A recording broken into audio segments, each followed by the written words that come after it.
Tere tulemast Sakulete podcasti. Mina olen Heneli ja täna on meil külas Riina Arund, kes on liikumisnõustaja ja räägime siis täpsemalt, kuidas eriti naistel just oma kehas paremini ennast tunda. Tere tulemast! Tere, väga tore siin olla. Ja, aga räägi meile lähemalt, millega sa täpsemalt tegeled ja mis liikumisnõustamist sa pakud?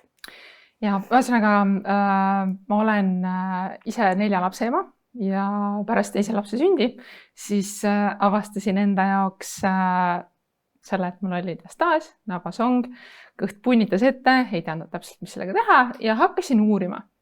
Ja läbi selle jõudsin liikumisnõustamise teemani laiemalt, sest see teema on nii suur ja nii lai ja sinna läksin, kaevusin sisse ja liikumisnõustajana siis ma tegelikult aitan inimestel vaadata tervikpilti. Et see ei ole ainult see kõht, see ei ole ainult see vaagnapõhi, vaid tegelikult on see palju suurem ja laiem ja tegelikult selline, ütleme, maailma muutmise missioon on, et kui me saame need naised rohkem liikuma, rohkem enda tervise eest hoolt kandma, kas või väikeste pisikeste sammude kaupa, siis tegelikult me mõjutame sellega väga suure positiivsusega oma järeltulevaid põlvesid siis, kes ka rohkem liiguvad. Okay, aga miks see teema on nii oluline? No see teema on hästi oluline sellepärast, et üha rohkem on sellist istuvat tööd. Ma ise täpselt samamoodi tegelikult igapäevaselt olen kontoritööl ja need teemad, mis inimestel sageli esile tulevad, seal kas siis on lekkimised erinevatel, ma ei tea, teevad seal sporti, trenni, võib-olla tahavad lastega batuudile hüppama minna, aga need probleemid ei lahene iseenesest. Need on sellised, mis sellise liikumatusega ainult süvenevad. Ja tegelikult see, kui me nagu läheme samas rütmis edasi, kus meil seda liikumist on nii vähe, siis ütleme, et ma ei taha teada, et mis mul oleks 20 aasta pärast, mis meie noortel on, kes nii vähe tänapäeval ka siis liiguvad ja võib-olla ei pööra nii palju tähelepanu sellele, et need probleemid tegelikult ainult ju süvenevad, kui midagi ette ei võta. Aga kas te keskendute siis peamiselt ainult naistele? Ja enamasti minu kliendid on naised. On mõned mehed olnud, kes on öelnud, et ma tahaks ka, aga ma siiski keskendun peamiselt naistele, sest naistel paratamatult rasedus ja sünnitus on sellised hästi suured katalüsaatorid. Need on need, mis panevad ütleme, et kui kehas juba enne olid mingid mustrid, mingid sellised, mis võib-olla juba natukene, ütleme, vahel isegi noortel ja isegi diastaas näiteks võib-olla meestel ja lastel, aga tegelikult mingisugused teatud asjad, mingid harjumused kehas, mis iganes, on juba varasemast ja rasedus, sünnitus siis nagu hästi tugevalt võimendavad. Ja need muutused, mis siis toimuvad, toovad kaasa selle, et naised hakkavad pärast sünnitust alles mõtlema, issand, mu keha on nii teine, ma ei tunne enam ära, kõht punnitab ette, ma lekin mingitele tegevustele, ma ei saa enam teha seda, ma ei saa enam jooksmas käia, ma ei saa enam matkale minna, ilma et ma mõtleks, et kas mul on nagu mingi WC seal iga mingisugune, ma ei tea, poole tunni tagant. Et sellepärast just nimelt naised ja kui me saame need naised rohkem liikuma, siis tegelikult ja enda eest hoolitsema, siis me saame ka mõjutada seda ümbritsevat keskkonda. Okei, aga kui need teemad segavad igapäevaelu, siis millest üldse alustada? No ma arvan, et number 1 on teadvustada. Teadvustada seda, et isegi siis, kui see on väga levinud, siis see ei ole selline asi, millega peab lihtsalt leppima. Et kui see on selline, et ta juba igapäeva, nagu ma enne seal näite tõin, et näiteks inimene väldib seal mingit trenni tegemist või ma ei tea, matkale minemist, kõiki neid asju, mis ta varem nagu armastas teha, siis see ju kokkuvõttes mõjutab ka tema vaimset tervist. Ja see vaimse tervise mõju, ma arvan, on veel võib-olla vaata, et kõige suurem. Et see vaimse tervise mõju. Ja kui nüüd nagu mõelda sellest, millest alustada, siis ma arvan, see on nagu number 1 on teadvustada. Ja seal juures tegelikult mõelda sellele, et aga mis on see, mida ma tahaks teha? Mis on see, mis mulle meeldiks teha? Mis on need, mida ma praegu ei tee selle pärast, et mul on need ebamugavused? Ja kui see asi on teada, kuhu ma tahan minna, siis me saame sealt hakata juba mõtlema, millist spetsialisti mul vaja, millega ma täpselt nagu peaksin tegelema? Kas ma pean ainult oma keskkonda muutma või ma peaksin tegelikult vaatama kuidagi laiemalt? Aga kas on mingid liikumisharjumused või igapäevased valikud midagi, mis võivad nagu süvendada või mõjutavad vaagna põhja? Tegelikult neid on päris mitmeid, mis mõjutavad ja näiteks seesama istumine ja selline kehahoiakud, nii-öelda siis ma tean, iga kord ma hakkan kehahoiakust räägima inimestele. Et näiteks mõned sellised väga spetsiifilised asjad, et on harjutud nagu olema hea kehahoid on õlad taha rinde ette, aga tegelikult me paneme sellega hoopiski võib-olla kõhu eesseinale mingisuguse pinge peale, ja paneme kuskile mujale pinge peale. Okei, siis me nagu väsime siin ära, siis me hoopiski vajume kössi ja siis võib-olla me istume seal väga siis oma selle sabakondi peal, mõtleme, miks mul nagu valutab mingi siit ja sealt ja kolmandast kohast. Need asendid on kõik väga head, aga selles mõttes, et kui inimese nagu levinud asend ongi see, kus ta seal nagu pidevalt mingites asendites on, siis see on nagu üks asi, mis mõjutab. Ja teine on siis võib-olla sellised keskkonnast tulenevad ja ka harjumused. Näiteks me oleme siin vee joomine väga olulise mõjuga, sellepärast, et inimesed, kellel on näiteks lekked siis, ja tarbivad liiga vähe vett, siis läheb uriin kangeks, siis tekib ebamugavus juba seal vetsus käies ja kõik see, mis mõjutab siis nii-öelda kogu meie seedesüsteemi, tegelikult hästi suure mõjuga, samamoodi siis toitumine. Ja miks mitte üks asi, ma ei tea, et kes praegu kuulab, et vaata, et kas sa saad sirutada nagu oma käed üles või kas sa saad nagu ennast liigutada või need riided, mis sul seljas on, tegelikult takistavad sul sellist liikumist. Ja siis me oleme igapäevaselt sellises hästi nagu pinges, nagu sellises stressiseisundis ja see süvendabki tegelikult neid vaagnapõhja ja kogu seda diastasi. Ma võin teha kõiki maailma harjutusi just nimelt spetsiifiliselt selle koha jaoks, aga siis kui mu see keskkond ütleme, 10 minutit päevast teen harjutusi, aga 23 tundi ja 50 minutit. Ma absoluutselt ei pane tähele nagu seda, mis mu ümber toimub, mis mu kehas toimub ja nii edasi. Ja see välja lülitumine oma kehast, siis see tegelikult võib hoopiski takistada või vastu töötada kogu sellele taastumisele ja hästi toimimisele. Okei, on veel mingid selliseid väikseid vigu, mida inimesed võivad kogemata teha, nagu näiteks rüht või midagi, et mis... No selles mõttes need levinumad ongi need mitteliikumine, tegelikult nagu selles mõttes mitteliikumine on kõige suurem.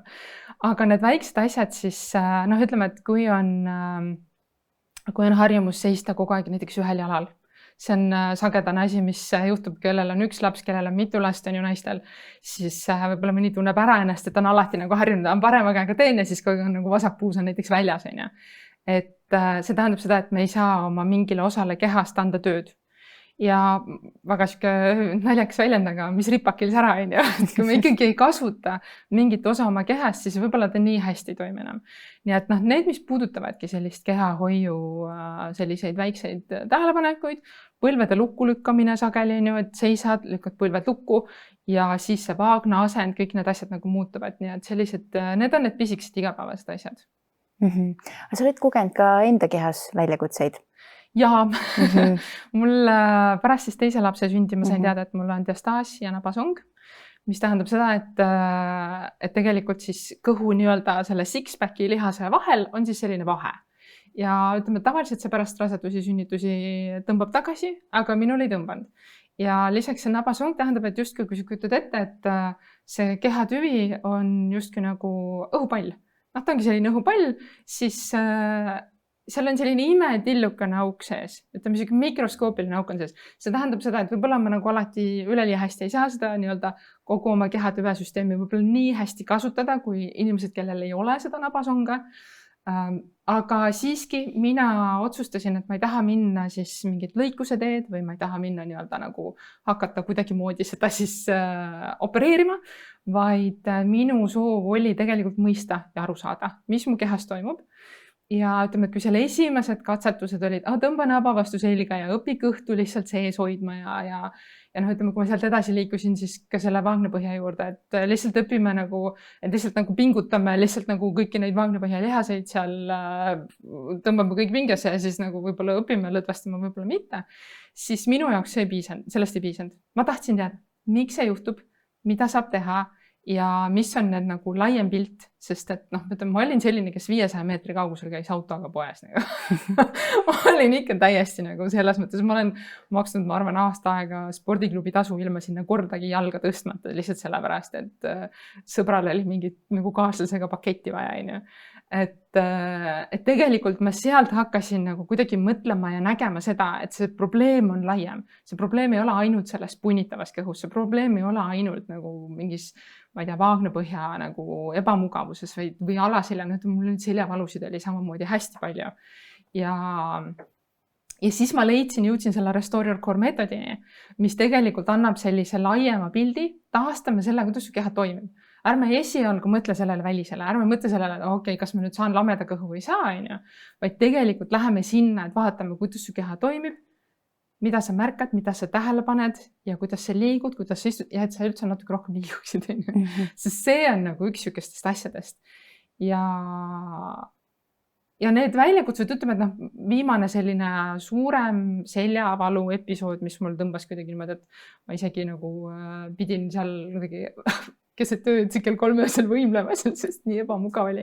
No see jääb nüüd ikkagi siuke 2 aasta tagusesse aega. Ja võib-olla teine asi, et keha on selline pidevalt arenev, muutuv nagu asi, mis tähendab seda, et nüüd ma tean, kui mul tekib mingi valu, tekib mingi ebamugavus kuskile, siis tegelikult on olemas lihtsad lahendused, lihtsalt liiguta ennast. Et see on võib-olla selline.